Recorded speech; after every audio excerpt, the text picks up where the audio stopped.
Thank you, Mr. President. Mr. President, I begin by acknowledging the traditional owners of this land, the Gadigal people. I pay my respects to elders past and present, and with this week being Reconciliation Week, I offer a hand of friendship and support on the journey towards reconciliation. It's very humbling and a great honour to be here in Australia's oldest parliament, and it's lovely to be joined by family and friends to acknowledge this moment. I'm truly thankful to the people of New South Wales for electing me to represent them in this place. I'm enormously proud to be here as a member of the Australian Labor Party and to have had the great honour of leading Labor's upper house ticket at the state election along with a number of other great Labor men and women. One of the most remarkable things about Australia is that a person like me, who is first-generation Australian, has the same opportunity to be here as somebody whose family was here for generations. My family are Irish. Both sides are from Tralee in County Kerry in the southwest of Ireland. I'm grateful to have had a strong connection to my Irish family over my life, particularly through my nan, Agnes Keogh, an amazing and inspirational woman who I know is very proud to see me here today. My parents are the same age and from the same town, but they didn't meet until they were both in Australia. They both left Ireland in the early 1970s, a couple of years apart, taking up the opportunity offered by the Australian government to come to Australia for only £10 to work and travel. My dad, John Patrick Joseph Moriarty, Joe, came to Australia at the age of 17. There was not much opportunity at home at the time, and he came out here in search of work and adventure. He left behind his loving parents, Timothy and Elizabeth, from whom my middle name comes, and his brothers, James and David, all of whom are now unfortunately deceased. He arrived in Australia and worked, travelled, and loved it so much that he began to call Australia home. My mum, Carolyn Keogh, came for a 2-year working holiday adventure at the age of 20, a couple of years after my dad. She too was looking for adventure, so she decided to just fly to the other side of the world for a couple of years, having never before left home. Both my parents fell in love with Australia very quickly, and after a couple of years also with each other. They have always remained proudly connected to their Irish heritage, but they made the decision to settle here and take advantage of the opportunities that Australia offered as they created our family. Our lifetime connection to Ireland included my parents being foundation members of the Irish Club in Canberra and being very connected to and involved with the Irish community in Queanbeyan and Canberra. It involved years of dancing, Irish dancing. I gave up early, but my sister actually became an Irish dancing champion. My dad used to force us to listen to Irish music on long road trips, and it used to drive me mad as a kid who just wanted to listen to pop music. But I love it and I appreciate its significance now. After moving to Queanbeyan for work, my parents settled there, and that's where we built our lives. As a family man, my dad worked very hard to provide a good life for our family. He worked in various jobs in the construction industry in the late 1970s and the 1980s. He did building work and some demolition work over a number of years, the latter proving extremely unsafe due to dangerous exposure to dust.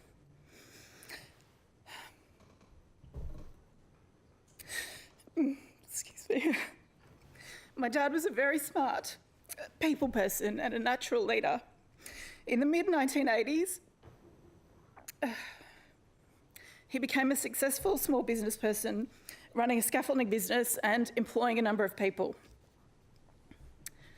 I remember as a child, he would go out to physically work all day from early in the morning, and at night he would often sit at the dining room table for hours doing paperwork and preparing tenders for future work for him and his team.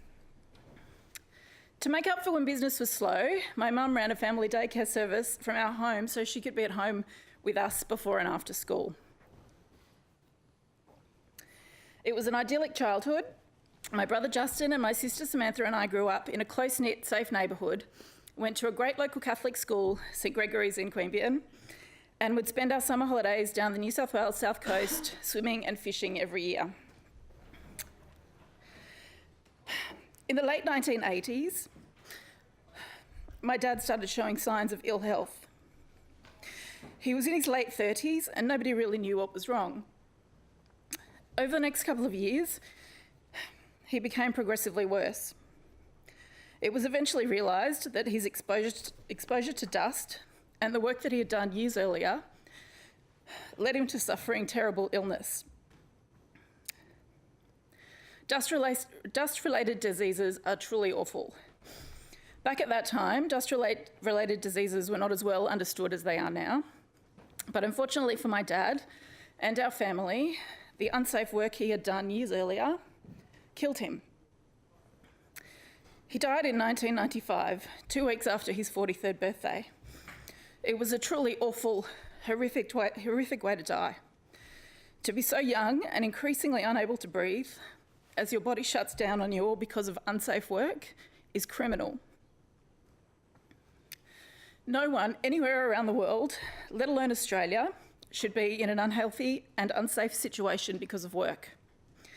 It's a basic human right that people are entitled to safe workplaces. It's a basic expectation that we have as a society.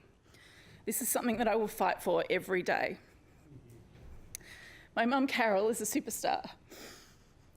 After my dad died, she had 3 teenagers to support and plenty of bills to pay. We were very lucky to have a lot of support from neighbours, friends, and our wider network, the local Irish community, which helped enormously at that time. I will never forget the generosity people showed my family and the support we were given to get through that time. Our community coming together really helped my family, and I am eternally grateful to each and every person who helped us. A sense of community is very important to me because that's how I grew up and became the person I am today. In order to manage over the longer term, Mum worked various jobs, including home care and disability support work, and she went to TAFE to get qualifications in that field. She eventually landed at Catholic Care in Canberra, where she spent the last 20 plus years caring for people in permanent residential care who have acquired brain injuries.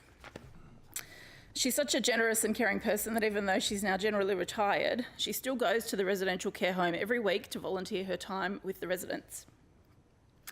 The work my mum did was low paid, caring but physical work.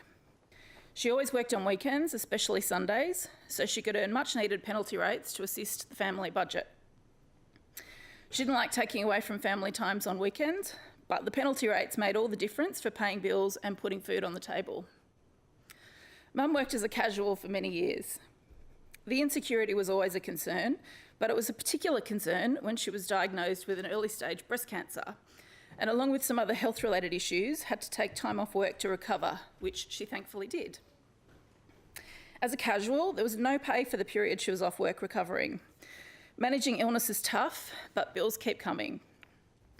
We were able to get through it, but temporarily living off savings and credit in that kind of situation is not something everyone can recover from. Be it safety or secure work, I know what it means to people to work in unsafe environments and to experience income insecurity. Both my mum's and my dad's experience shaped my worldview, and they are but 2 examples of why we need basic rights at work, something I continue to pursue now. Mr. President, my family got through tough times with support, but I do understand how easy it can be for people, especially people who are low paid or vulnerable, to slip through the cracks. An incident or a tragedy in your life can have an emotional and financial echo for years. For people who are living week to week with not much to fall back on, one unexpected misfortune or even a series of little things not going your way can throw you off course in a way that is hard to recover from. That's why you can't be too quick to judge those who aren't as well off as others, and why we always need a strong safety net for people when they need it financially or emotionally. I believe that government should have policies and structures that enable people to achieve their own success. People have ambitions for themselves and their families, and we should create all the opportunity we can to enable people to work hard and achieve, but I absolutely know how easy it can be, despite your best efforts, to fall behind, and there is a role for government to, wherever possible, protect people from that. Following this difficult time, I took a couple of years after school before starting university to work. I had to. I worked in various jobs, from childcare to office admin to hospitality, working in a couple of restaurants and a registered club. Working in hospitality was a lot of fun, but it was also an eye-opener to see the exploitation of vulnerable people. I worked in some good places, but I also experienced some tough times and was ripped off. Witnessing unfair situations in the industry led me to join my union, the Liquor and Hospitality Division of United Voice. I was soon offered a job at the union, and I took the opportunity to stand up for the people in the industry that I had worked with. It was actually never my intention to stay long, but 6 years in, an opportunity arose to lead the union and to advocate for the rights of our members at another level. It has been a great honour to be an advocate for working people. I'm proud to have been a part of a movement that, by its very nature, brings people together to fight for better lives. Yes, we fight for wage increases and better workplace conditions, but it's also more than that. Being a part of a movement that wants to empower people to lift themselves up is powerful and rewarding. It's a very special responsibility and privilege to work in the service of others, and it's one that I take very seriously. Compulsory superannuation, the great Labor policy created by Paul Keating to enable people to pool their resources together to invest for their retirements in a way they can't do on their own, is a great example of how our movement can change people's lives for the better. I'm proud to have been a part of an industry super fund set up for club workers. I was involved for over a decade, and I'm proud to have chaired the fund in recent years. I thank the team at Club Plus and Industry Super generally for the work they do in the interest of members. It's incredibly frustrating to keep having the same old fights over and over again about basic conditions for low-paid workers, but I'm particularly proud to have fought for club workers to keep the penalty rates they have earned and deserve. Many of these workers don't earn a lot to begin with, and for a long time, it has been socially accepted in Australia that if you're prepared to work on social hours and do shift work for low pay, it's only fair that you receive a little extra money for doing so. Penalty rates are a real example of basic fairness in relation to work and community standards. We have a social contract in Australia that says you work hard and you get a fair day's pay. Unfortunately, we're operating in a time that basic standards and basic fairness are being eroded. But I have and I will continue to relentlessly fight to protect the basics, including safety and fair pay. I'm a supporter of the hospitality industry and the jobs that it provides. I want to see more jobs created in the hospitality and tourism industries. I want business to succeed and thrive because of workers, not in spite of them. For our industrial relations system to work, we need to create a balance between the needs of business, workers, and the community. For the system to be fair, it needs to include business valuing their employees and regarding them as an asset and a reason for success. People should be valued for their contribution and have some security for themselves in return for that contribution. I'm very proud in my time at the union to have played a part in working on behalf of our members and with the club industry to create secure, permanent part-time jobs. I acknowledge that clubs do a lot of good work in the community and are community-minded organisations. I'm proud that my union pushed the industry to value the work of club workers by creating career paths and permanent work across the industry in New South Wales. It reshaped employment in the industry for many years, and it was a great success for the mostly women employed. Working together, we helped workers secure jobs with sick leave and annual leave, relatively secure rosters so they could plan their lives, and decent pay with penalty rates for working shifts at unsocial hours. This had a positive effect on the lives of thousands of club workers for many years. There are a number of club workers here today, and I want to acknowledge their support here and always, and I particularly want to acknowledge my union colleagues here today. Mr. President, I joined the Labor Party after Labor's election loss in 1996. It was the first election I was able to vote in, and I was very upset about Labor losing. As a result, I decided to get involved and do something about the things that I cared about. I joined the wonderful folk at the Queanbeyan ALP branch and got involved from there. It was one of the best decisions I ever made, and I say to young people now, if you aren't happy with the way things are, join the Labor Party, join any party, get involved in politics. It really does provide an opportunity to change the world, although join the Labor Party. That's pretty clear.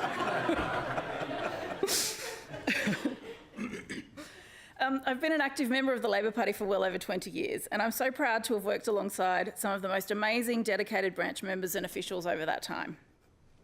Our branch members and volunteers are the heart and soul of our party. They are passionate about our movement and their local communities and the kind of state and country we live in.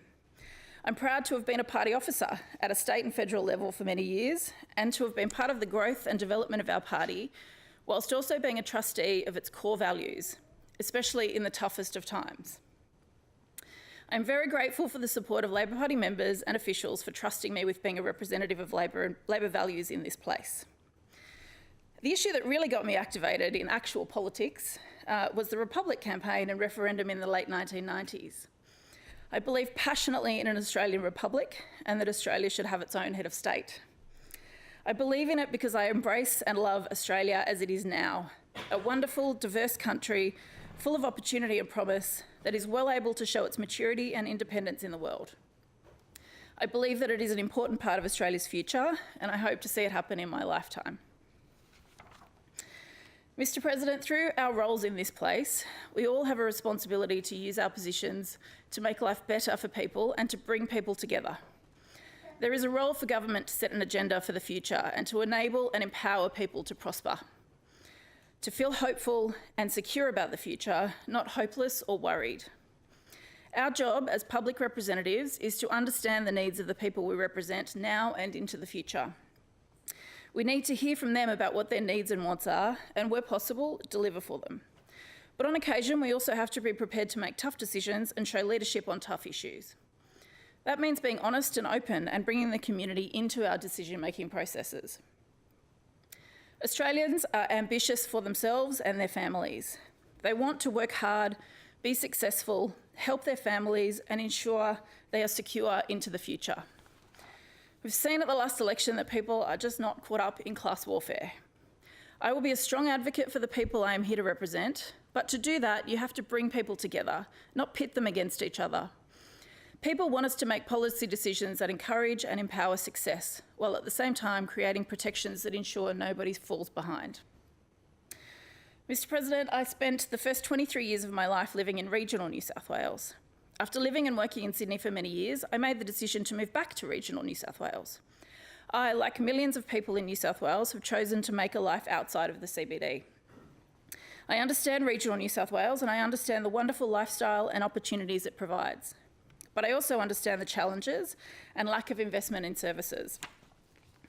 I will be a strong voice for the people of rural and regional New South Wales in this place, and I will advocate to ensure that they get their fair share. We need jobs in the bush. Unemployment rates are higher than the state average in every section of regional New South Wales.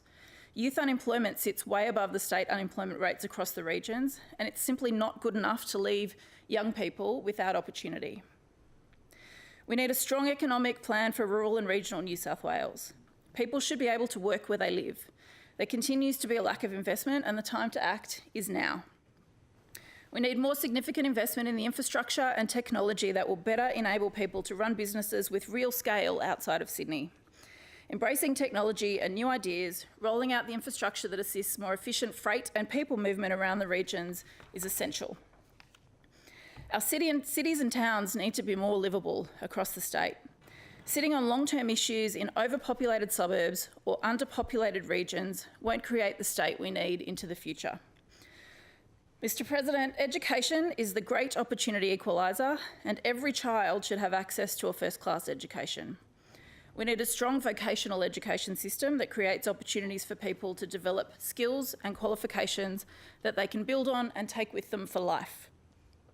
We should invest in our people everywhere through education and skills, and always be training and preparing people for the jobs of the future.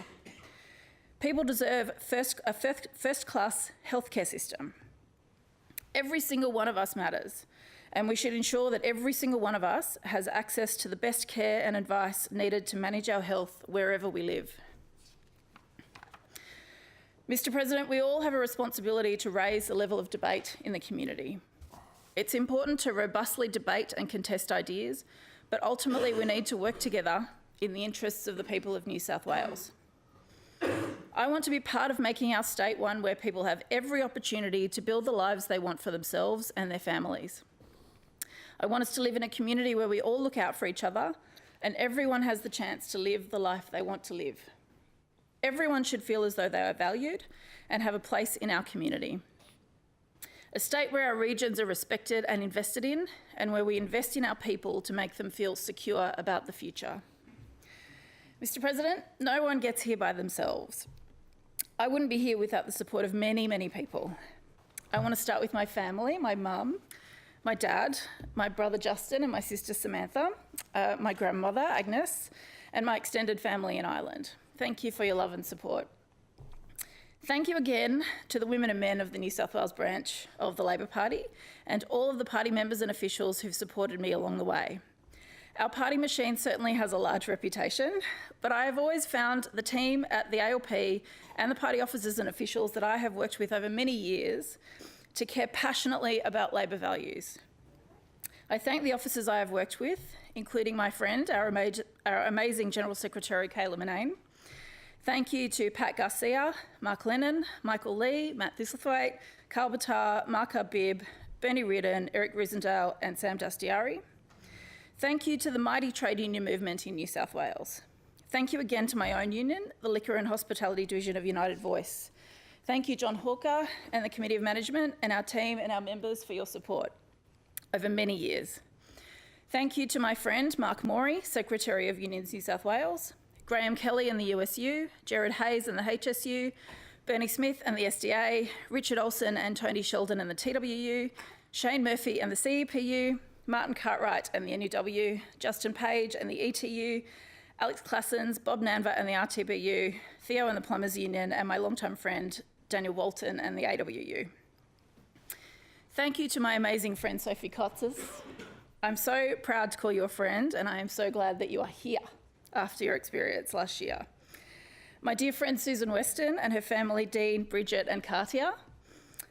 Thank you to Daniel Wiseman, Siobhan Barry, Tanya Gadiel, Porty and Kathy Murphy, my neighbours Peter and Valerie, Steve Wan and Cherie Wan, Bryce Wilson, Walt Secord, Peter Punch, Nick Lickinelli, Paul McClay, Richard Angel, Paul Howes, Sharon Mernon, David Holder, Jessica Malnersic, Dave Dobson, Jay Saval, and Alex Costello. Thank you to all of my Labor colleagues in this place for welcoming me here.